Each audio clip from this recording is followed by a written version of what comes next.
In the fall of 1888, the Ozark Hills were ablaze with the colors of dying leaves and whispering winds. Along Maple Hollow Road, where fog curled like breath from an unseen mouth, stood a small whitewashed cottage with smoke drifting gently from its crooked chimney. This was the Candlelight Bakery, a place where the scent of freshly baked bread often floated across the valley, warm, buttery, inviting. But despite its name, few dared to visit after sunset. The woman who owned it, Eleanor Whitcomb, was known in the nearby town of Harrow's Ridge simply as the widow. She had lost her husband Thomas Whitcomb 2 winters ago, a kind blacksmith who had perished in a mysterious fire that devoured his workshop overnight. The townsfolk whispered that Eleanor had gone half mad with grief. Yet, at dawn every morning, she lit her lantern and baked, always alone, always humming the same soft hymn her husband once loved. And at night, they said, the glow of candlelight never left her window. The widow's bread was famous, not for its shape or size, but for its taste. It was unlike anything else. People said it had warmth even when cold, a sweetness that made you feel forgiven. But the strangest thing was this. Eleanor baked only at night.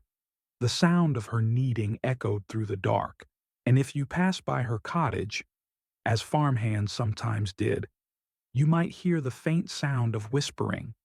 Children said the loaves were alive, that they murmured as they browned in the oven. One boy swore he heard a cry, thin and human-like, the night before his father forbade him from going near that road again. Eleanor never denied it. She only smiled, sad, secretive, and said, "Every loaf holds a soul that once hungered."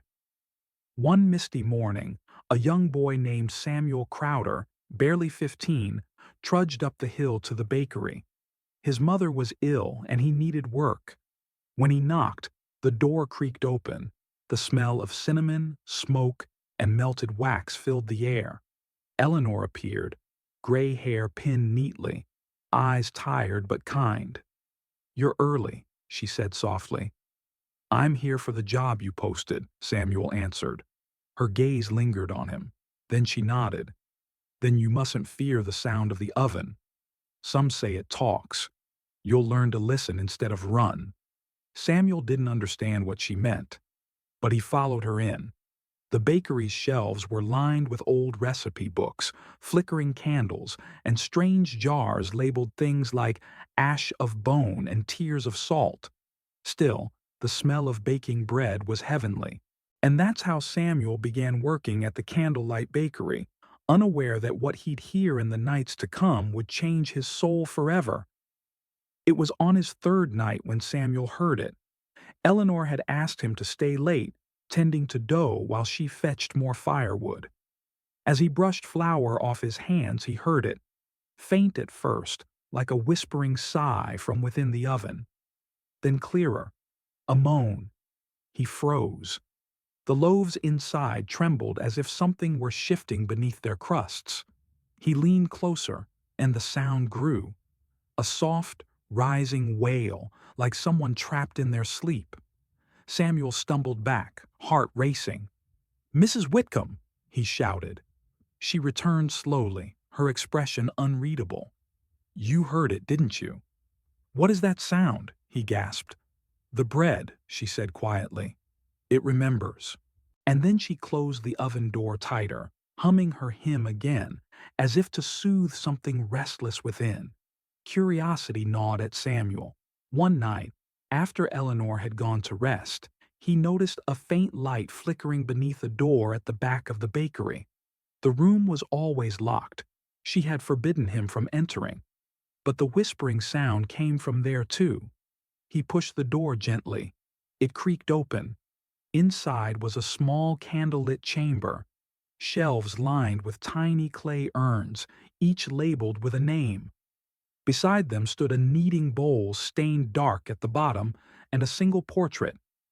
A man smiling gently, blacksmith's apron tied tight, Thomas Whitcomb. Samuel stared in horror as realization crept in. The urns, ashes. Eleanor's husband wasn't the only one who had perished in that fire, and beneath the portrait, etched into the wood, were the words, "So none shall be forgotten." The next morning Samuel confronted her. "I saw them. The urns," he said quietly. "What are you doing with those ashes?" Eleanor stopped kneading. Her hands trembled. "They were people who had no one left," she said. "When they passed, the town buried them in nameless graves. I collected what remained, and I give them warmth once more." "You bake their ashes?" She nodded slowly, tears pooling in her eyes.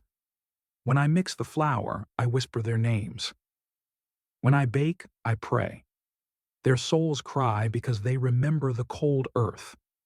But when the loaf cools, they rest. They rest because someone finally remembered them."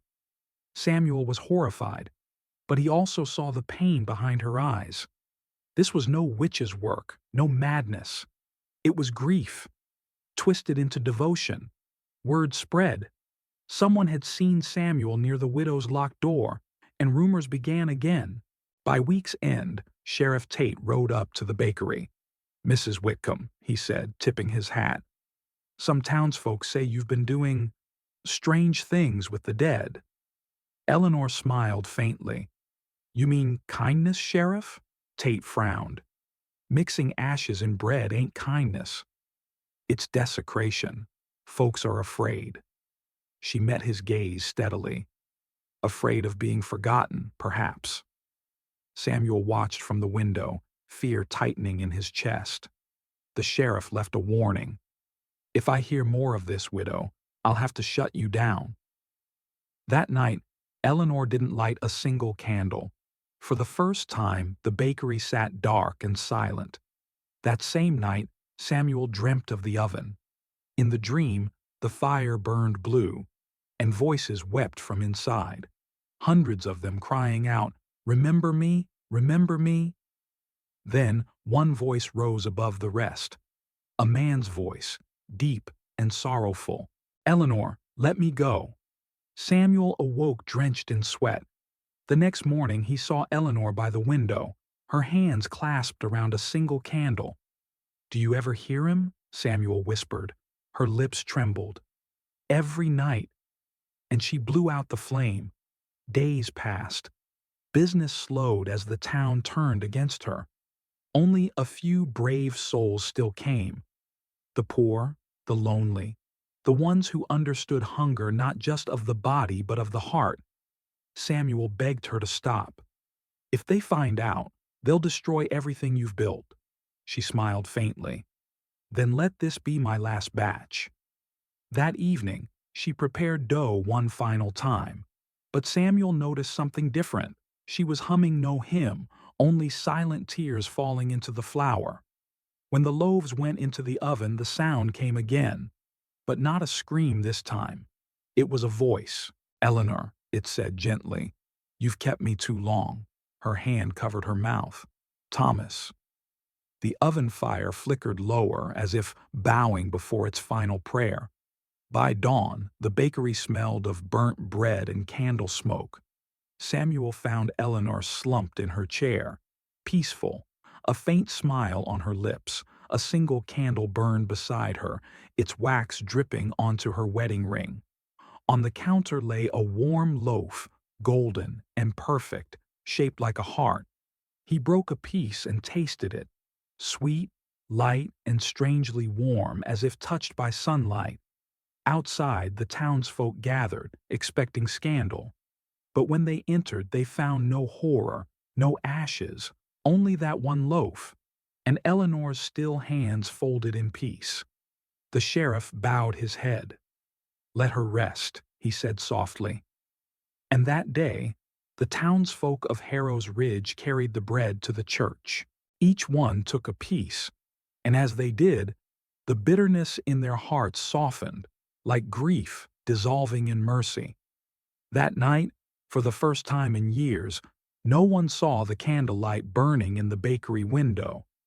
But across the valley, a faint, Sweet smell drifted through the wind, as if the widow of Maple Hollow had finally baked her last loaf and found her peace. A week after Eleanor's passing, Sheriff Tate brought a folded piece of parchment to Samuel.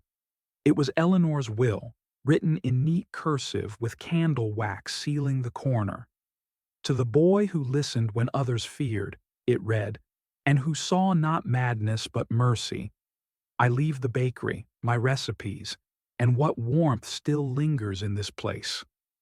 Let it serve as shelter for the forgotten. Samuel's hands shook as he read it. He was barely 16, an orphan himself now since his mother's passing the winter before. He wept over the letter, not just for Eleanor, but for all the quiet souls she had baked into peace. The townsfolk said he was foolish to keep the bakery open, but Samuel had already decided. The Candlelight Bakery would live again, only this time in the light. Samuel reopened the bakery a month later.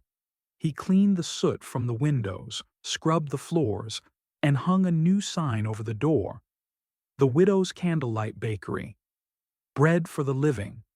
No more ashes. No more whispers.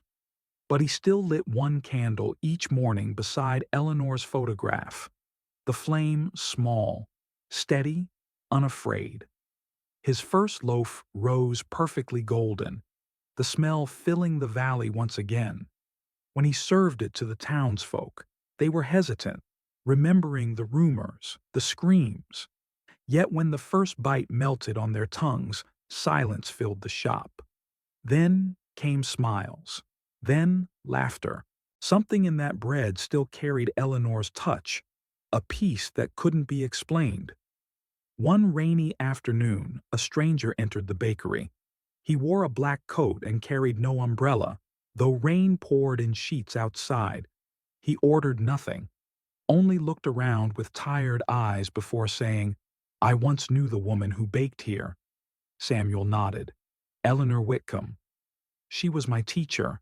The man's lips twitched. A kind soul. My brother was buried without a name. She remembered him. Samuel offered him a piece of bread. The man took it silently, then whispered, You've done her proud. He placed a single silver coin on the counter and left. When Samuel looked again, the coin had no date, only the engraving of a single flickering flame. For many weeks, peace reigned in the little bakery. But one cold night, as Samuel prepared dough for the next morning, he heard something faint beneath the crackle of the oven. A whisper. It wasn't a cry, not like before. It sounded almost like humming. He froze. The tune was the same hymn Eleanor once sang. Samuel's hands trembled as he whispered, Eleanor? A gust of warm air brushed his cheek, like a gentle sigh of approval. He smiled softly. It was then he realized. The oven no longer held sorrow. It carried memory. Word spread again across the Ozarks, this time not of fear, but of kindness.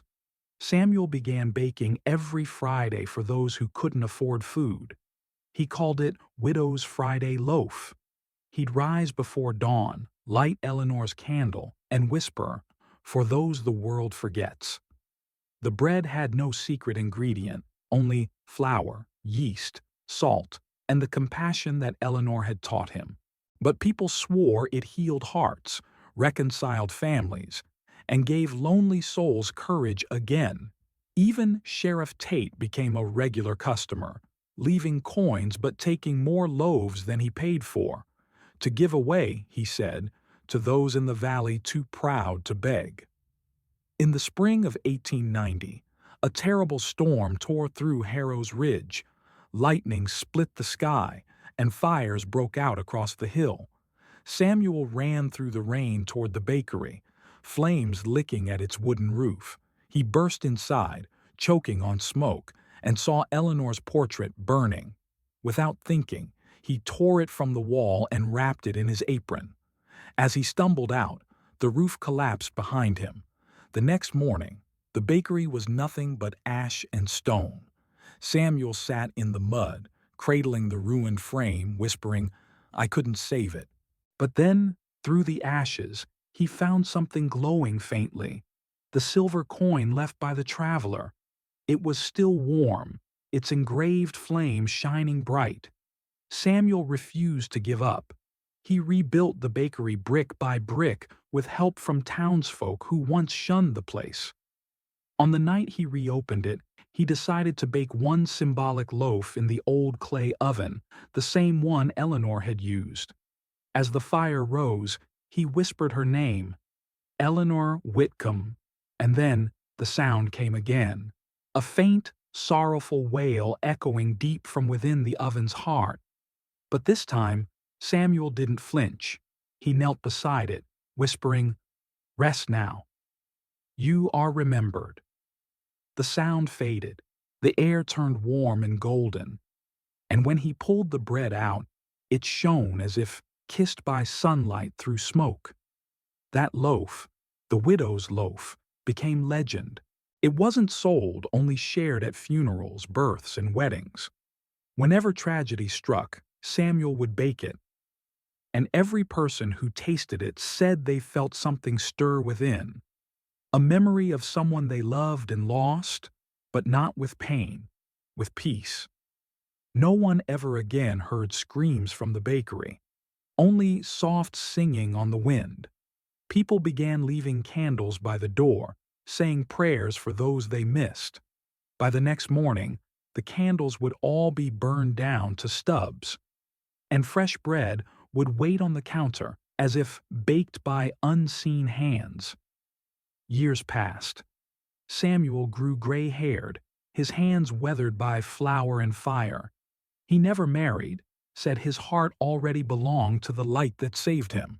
One evening, a traveling girl knocked on his door, hungry, barefoot, and lost. Samuel smiled, remembering his own youth. He gave her a loaf and said, "Every bread you bake should hold someone's story." That night, he sat beside the old oven, lit the last candle, and whispered, "Eleanor, I've done as you ask." By morning, the townsfolk found him peacefully gone, a faint smile on his face. And beside him, a single loaf cooling on the table, warm as if freshly baked. No one had lit the fire. In the years that followed, the little bakery on Maple Hollow Road remained a place of quiet miracles. The young girl, now grown, kept it open, calling it simply Candlelight Bread and Mercy. Travelers came from miles around, not for wealth or fame, but for the peace it offered.